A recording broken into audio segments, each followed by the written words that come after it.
Film की शुरुआत होती है और हमें पानी में एक सबमरीन दिखाई जाती है। उसके अंदर दो आदमी दो अलग तरह के कीज चाबियों को जोड़कर एक कमरे को खोलते हैं, जिसमें उन्होंने बहुत बड़े एआई सिस्टम को रखा हुआ था। ये एआई सिस्टम ऐसा था जो दुनिया में होने वाली किसी भी मुसीबत से इन्हें बचा सकता था। वो दुनिया में हर चीज को हैक करने का काम कर सकता था। अब जब वो लोग उस एआई सिस्टम को चलाकर कमरे से बाहर आते हैं तो उन्हें अपने पास एक और सबमरीन के आने का सिग्नल मिलता है, जो बहुत तेजी से उन्हीं के सबमरीन की तरफ आ रही थी। वो लोग अपने कैप्टन को उस सबमरीन के पास एक मिसाइल छोड़ने का कहते हैं, मगर जैसे ही उनका छोड़ा हुआ मिसाइल उस सबमरीन के पास जाता है वो गायब हो गई थी। तभी वो अपने मिसाइल को वापस लाने का कहते हैं, मगर अब वो उन्हीं के सबमरीन की तरफ बढ़ रहा था। ये देखकर कैप्टन डर जाता है और हैरान हो गया था। उसे ऐसा लग रहा था कि शायद उन्हें किसी ने हैक कर लिया है। ये काम दरअसल उनके एआई का ही था, जिसने इनके सिस्टम को हैक कर लिया था। वो मिसाइल अब इन्हीं के सबमरीन से आकर टकरा गई थी, जिस वजह से सबमरीन के तबाह होने के साथ साथ सभी ऑफिसर्स भी मारे जाते हैं। उनका एआई सिस्टम भी पानी में डूब गया था। उनके ऑफिसर्स जो मर गए थे उनकी लाशें पानी में तैर रही थी और ऊपर आने लगती हैं। उनके गले में हम लटकी हुई उन्हीं चाबियों को देखते हैं जो एआई सिस्टम के कमरे की चाबियां थी। इसके बाद हमें एक आदमी इथान को दिखाया जाता है, जिसके पास एक पोस्टमैन कुछ लेकर आया था। यहाँ पर हमें इथान के बारे में बताया जाता है कि वो पहले एक बहुत बड़ा चोर था जो गैब्रियल नाम के आदमी के साथ मिलकर काम किया करता था, मगर एक दिन गैब्रियल ने इथान की दोस्त को मार दिया, जिसके बदले में इथान को आईएमएफ वालों ने मुजरिम समझकर पकड़ लिया। लेकिन जब आईएमएफ के डायरेक्टर को इथान की काबिलियत के बारे में पता चला तो उन्होंने उसकी सजा को माफ करवा के आईएमएफ का एजेंट बना दिया। अब इथान के पास एक काम आता है, उसने दो चाबियों को ढूंढना था और वो वही चाबियां थी जो हमने कहानी के शुरू में देखी, जिससे एआई के सिस्टम को खोला जा सकता था। इस वक्त वो चाबियां एक लड़की के पास थी जो आईएमएफ की एक एजेंट थी। उसे वो इस्तांबुल से मिली थी। उस लड़की के ऊपर 5 करोड़ का इनाम भी था। इथान को अब वो चाबियां किसी भी कीमत पर ढूंढनी थी। दूसरी तरफ हमें वही लड़की दिखाई जाती है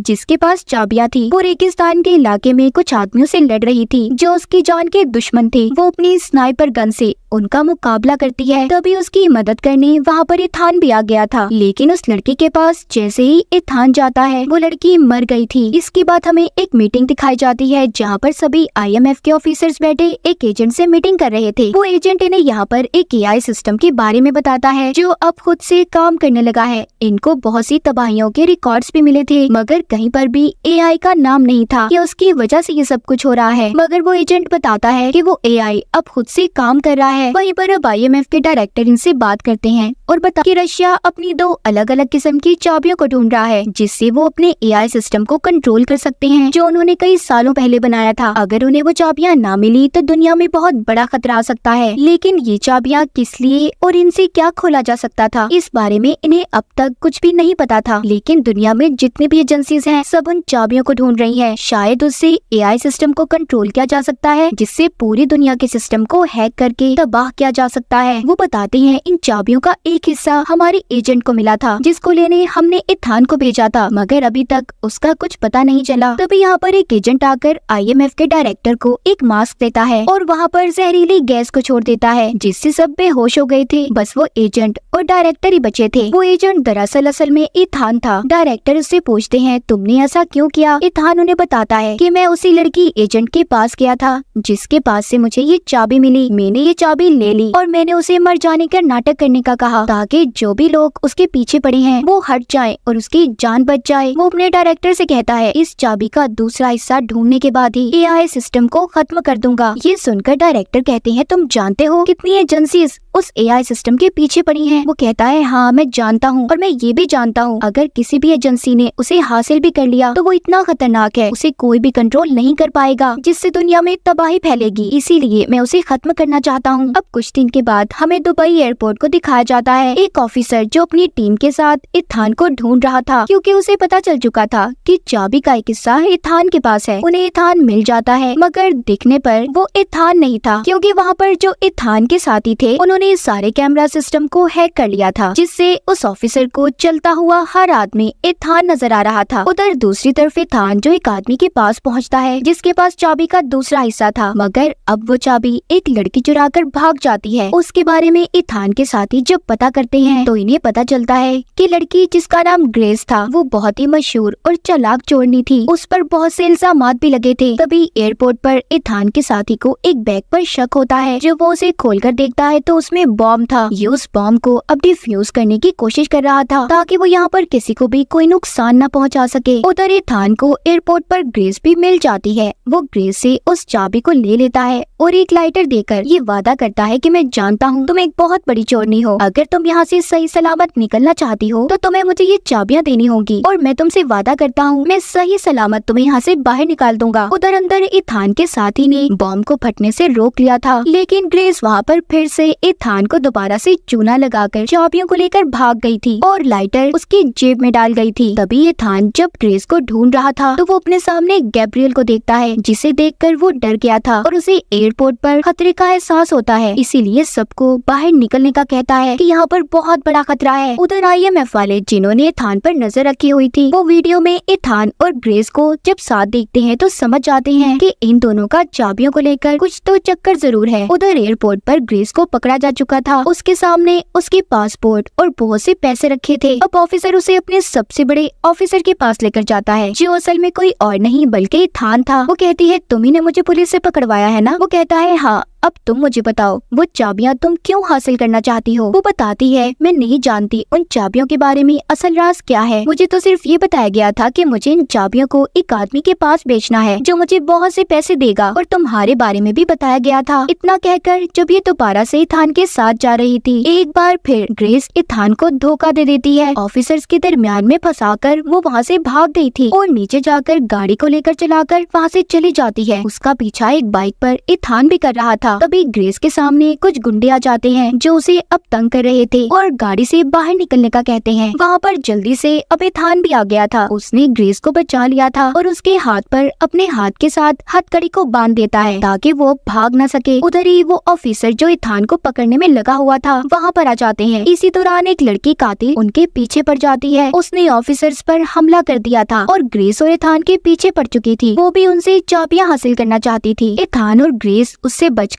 एक गाड़ी को ऊंचे नीचे रास्तों से लेकर भगाते हैं। वो लड़की भी उनका पीछा कर रही थी। ये लोग जैसे तैसे उस लड़की को चकमा देकर निकल गए थे। ग्रेस को जब इथान आजाद करता है तो वो फायदा उठाकर गाड़ी के स्टीयरिंग के साथ इथान को बांधकर चली जाती है, जिसके बाद इथान किसी तरह आजाद होकर जब बाहर आता है, उधर उसकी टीम के सभी लोग थे जो उसे ढूंढ रहे थे, वो अब इथान को लेकर अपने ऑफिस में आ जाते हैं। यहाँ पर इन्हें पता चलता है कि एक लेडी जो बहुत अमीर है उसकी पार्टी में ग्रेस उन चाबियों को बेचने वाली है, मगर अब तक यहाँ पर ये कोई भी नहीं जानता था कि उन चाबियों से आखिर होता क्या है। इथान का एक साथी बताता है कि मुझे एयरपोर्ट पर एक बैग में बॉम्ब मिला था जिसको किसी AI ने डिजाइन किया। मुझे ऐसा लगता है कि वहाँ पर जो आदमी उस बॉम्ब को छोड़कर गया होगा वो AI का भेजा गया आदमी था। तभी यहाँ पर इथान को याद आता है कि मैंने उस दिन एयरपोर्ट पर गैब्रियल को देखा था जो अचानक से मेरी आंखों के सामने गायब हो गया। इसका मतलब AI ने मेरे चश्मे को हैक किया, तभी तो गैब्रियल मेरी आंखों के सामने से गायब हो गया और मैं उसे देख भी नहीं पाया। और मुझे वैसा लगता है कि AI ने गैब्रियल को ही चुना है अपने लिए, वो उसके लिए काम कर रहा है। मैं उसे बहुत अच्छे से जानता हूँ, मैं गैब्रियल के साथ काम कर चुका हूँ, वो बहुत खतरनाक है। यहीं पर इथान के साथ लेडी ऑफिसर भी उसके बारे में जानती थी। वो कहती है गैब्रियल के बारे में मैंने सुना है, उसे मौत का सौदागर कहा जाता है, वो किसी भी चीज से नहीं डरता। इथान को अब डर लगने लगा था। वो कहता है कि अगर AI हमें कंट्रोल कर रहा है और हम पर नजर रख रहा है, उसे ये भी पता है कि अभी हम इस वक्त यहाँ पर हैं, ये हमारे लिए बहुत बड़ा खतरा है। हमें किसी भी तरह AI के सिस्टम को दुनिया में फैलने से रोकना होगा। इसके बाद हमें एक पार्टी दिखाई जाती है जहाँ पर ग्रेस उन्हीं चाबियों को बेचने आई थी, जिसका सौदागर खरीदने वाला कोई और नहीं बल्कि गैब्रियल था। वहाँ पर वो कातिल लड़की भी थी जो इथान और ग्रेस के पीछे पड़ी थी। इसका मतलब ये भी AI के लिए काम कर रही थी। वहीं पर थोड़ी देर बाद इथान भी आ जाता है, जिसे इस पार्टी के बारे में ग्रेस नहीं बताया था। गैब्रियल इथान को देखकर हैरान हो जाता है। यहाँ पर पार्टी की होस्ट आती है, वही अमीर लेडी जो एक ब्लैक मार्केट की डीलर थी, जिसके बारे में पहले ग्रेस ने एथान को भी बताया था। उसी ने ग्रेस को गैब्रियल को चाबियां देने का काम दिया था। वो आकर गैब्रियल से मिलती है। वो अमीर लेडी सबको बिठाकर बताती है कि उन कीज से जो सभी हासिल करना चाहते हैं उससे एआई की एंटिटी यानी कि उसकी बुरी ताकतों को कंट्रोल किया जा सकता है, जिसके बाद इंसान दुनिया में कुछ भी कर सकता है। तभी एथान को ये बात समझ आ गई थी कि वो सभी जो यहाँ पर इकट्ठा हैं उसके पीछे भी एआई का हाथ है। वहीं पर अमीर लेडी ग्रेस से चाबियां मांगती है। वहाँ पर एथान अब उस लेडी से पूछता है कि तुम्हारा उन चाबियों से क्या फायदा होगा। गैब्रियल बताता है अगर ये लेडी इन चाबियों को बेच देगी तो आने वाले कल में और भी अमीर हो सकती है, जिससे इसे बहुत से फायदे होंगे, इसे बहुत से पैसे मिलेंगे और जिसके बाद हम एआई सिस्टम को भी कंट्रोल कर सकते हैं। एथान कहता है आज जो हम यहाँ पर जमा हैं वो एआई की वजह से हैं। वो चाहता है कि उसकी चाबियों से गलत काम किए जाएं। वो एआई सिस्टम ये भी जानता है कि उसे मुझसे खतरा है। तभी वो ग्रेस को चाबियां देने से मना करता है कि गलत हाथों में चाबियां कभी मत देना, जिससे बहुत बड़ी तबाही आ जाएगी। अब वो ग्रेस को इशारा करता है और उधर तभी बहुत बड़ी लड़ाई शुरू हो गई थी। सभी को चकमा देकर एथान और ग्रेस वहाँ से भाग गए थे, लेकिन ग्रेस एथान को एक बार फिर धोखा देकर अकेला ही छोड़कर गैब्रियल के पास उन चाबियों का सौदा करने चली गई थी, क्योंकि उसके भी दिल में अब पैसों का लालच था। एथान जल्दी से अपने साथी से राब्ता करता है और ग्रेस की लोकेशन का पता करने का कहता है। तो उसका साथी जब अपने कंप्यूटर पर काम कर रहा था तो वो एकदम हैरान हो जाता है, क्योंकि बिना बोले ही एथान के पास उसकी आवाज जा रही थी। वो समझ जाता है कि एआई ने उनके सारे सिस्टम्स को हैक कर लिया है। एथान को जब इसके बारे में उसका साथी बताता है तो वो भागकर वहाँ से दूर चला गया था ताकि एआई उसे ना ढूंढ पाए। तभी वहाँ पर इसका पीछा करती कातिल लड़की आ जाती है जो अब तक इसका पीछा कर रही थी। इन दोनों के बीच में बहुत ज्यादा लड़ाई होती है, मगर वो उसे वहीं पर छोड़कर ग्रेस के पास चला जाता है जो एक पुल के पास थी, जिसके बारे में एथान के साथी ने बताया था, मगर उसे पहुँचते वहाँ पर देर हो गई थी। उधर पुल के पास गैब्रियल ने ग्रेस को धोखा दिया था। वो उसे चाबियां लेकर उसे बहुत मारता है और बदले में कोई भी पैसा नहीं देता। तभी उसकी मदद करने जब वहाँ पर एथान के साथी ऑफिसर आती है तो गैब्रियल ने उसे भी मार दिया था। एथान जब उनके पास पहुँचता है तो उस लेडी ऑफिसर की मौत हो गई थी, जिस पर वो बहुत दुखी था कि अगर वो जल्दी पहुँच जाता काश उसकी जान बचा लेता। अगली सुबह ग्रेस एथान के साथ थी। वो बताती है कि गैब्रियल अब वो चाबियां एक आदमी के पास लेकर जाने वाला है जो उसे उसका इस्तेमाल बताएगा कि कैसे वो एआई सिस्टम में काम कर सकती है, और वो सब लोग एक ट्रेन में उन चाबियों की डील करने वाले हैं। ग्रेस भी एथान के साथ उसकी टीम की मदद करने के लिए तैयार थी। एथान का साथी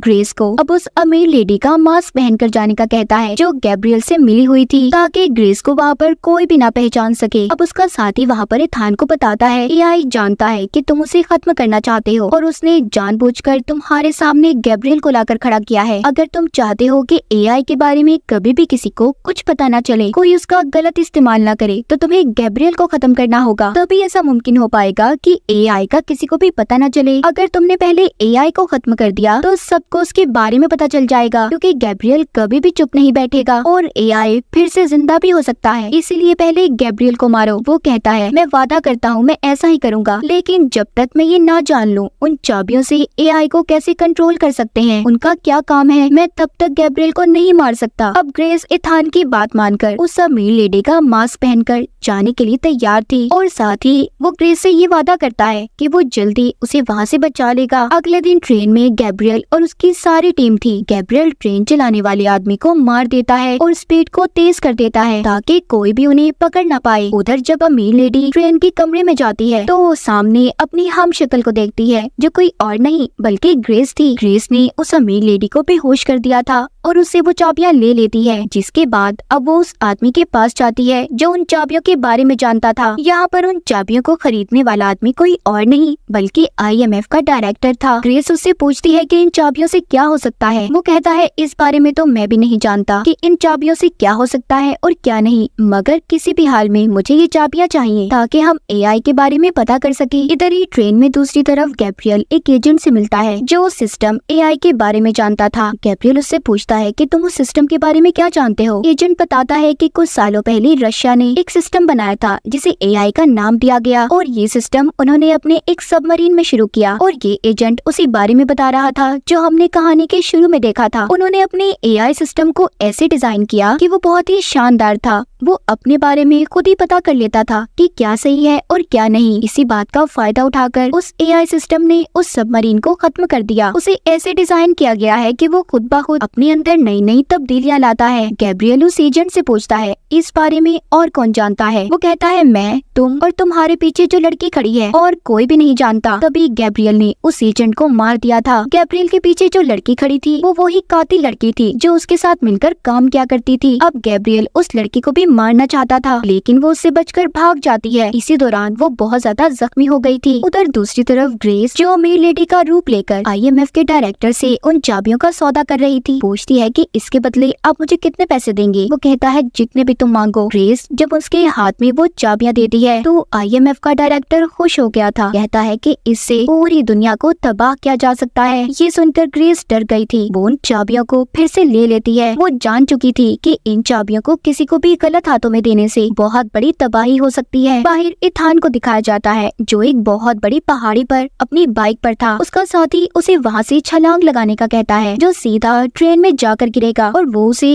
पैराशूट पहनने का कहता है। इथान को यहाँ से छलांग लगाने से डर तो लग रहा था, मगर जब उसे अपनी एक पुरानी दोस्त और लेडी ऑफिसर की याद आती है जिसको गैब्रियल ने मार दिया था, मगर अब वो ग्रेस को ऐसे मरने नहीं देना चाहता था, इसीलिए उसे बचाने की खातिर वो कूद जाता है। ट्रेन के अंदर भी जो असल अमीर लेडी थी उसको होश आ गया था। इसी वजह से ग्रेस की असलियत भी सबको पता चल जाती है। वो जब वहाँ से भाग रही थी तो उस लेडी का एक आदमी उसे पकड़ लेता है और उससे उसने एक चाबी को छीन लिया था। जब वो उसे मारने वाला था, सही वक्त पर वहाँ पर ये थाना जाता है, लेकिन वहाँ से वो चाबी अब गैब्रियल को मिल गई थी, जो उसे लेकर अब ट्रेन की छत पर आ गया था। इथान भी उसके पीछे आता है। उन दोनों की ट्रेन की छत पर बहुत ज्यादा लड़ाई हो रही थी। वो एक दूसरे को बहुत बुरी तरह से मार रहे थे। तभी यहाँ पर वही ऑफिसर आ जाता है जो अब तक इथान को पकड़ने के पीछे पड़ा हुआ था। इसी बात का फायदा उठाकर गैब्रियल ने एक ट्रक में छलांग लगा ली थी। यहाँ पर उस ऑफिसर और इथान को ये बात पता चल गई थी कि वो ट्रेन को नहीं रोक सकते। इथान अब नीचे ट्रेन के अंदर जाता है, जहाँ पर ग्रेस उससे माफी मांगती है और बहुत दुखी थी कि वो उसकी चाबियों को नहीं बचा सकी। यहाँ पर इथान उसको वो चाबी दिखाता है और बताता है कि लड़ाई के दौरान मैंने गैब्रियल से इस चाबी को चुरा लिया था। वो अब कुछ भी गलत नहीं कर सकता। ग्रेस बताती है कि ट्रेन को रोका नहीं जा सकता, ट्रेन के सारे इंजन्स को खराब कर दिया गया है। उधर हम गैब्रियल को देखते हैं जो अपनी जेब में चाबी के बजाय लाइटर को देखता है, जो इथान ने लड़ाई के दौरान उसकी जेब में डाल दिया था। उधर अब ट्रेन में वो दोनों एक दूसरे को बचाने की कोशिश कर रहे थे। इथान ट्रेन के इंजन को सभी डब्बों से अलग कर देता है, जिसके बाद ट्रेन का इंजन तो पानी में गिर गया था और डब्बे जो पुल पर जाकर लगते हैं, जिससे पुल तबाह हो गया था। ग्रेस और इथान उन डब्बों पर चलकर अपनी जान बचा रहे थे। तभी इसी दौरान इथान उस कातिल लड़की को देखता है जो अब मरने वाली थी। ग्रेस उसकी मदद करती और उसे बचा लेती है। वो लड़की उनका शुक्रिया करती है कि इथान ने उसे जिंदा छोड़ दिया और माफी मांगती है कि वो अब तक गैब्रियल का साथ दे रही थी। इथान पूछता है, क्या तुम इन चाबियों के बारे में जानती हो? तभी वो सबमरीन का नाम बताती है जो इन चाबियों का कोड भी था। इतना कहकर वो लड़की मर गई थी। इथान ग्रेस को सही वाले ट्रेन के डब्बे में छोड़कर, जिसमें अभी तक आईएमएफ का डायरेक्टर भी बैठा था और पैराशूट पहनकर नीचे उतर गया था। वहाँ पर ग्रेस आईएमएफ के डायरेक्टर को कहती है कि इथान आप पर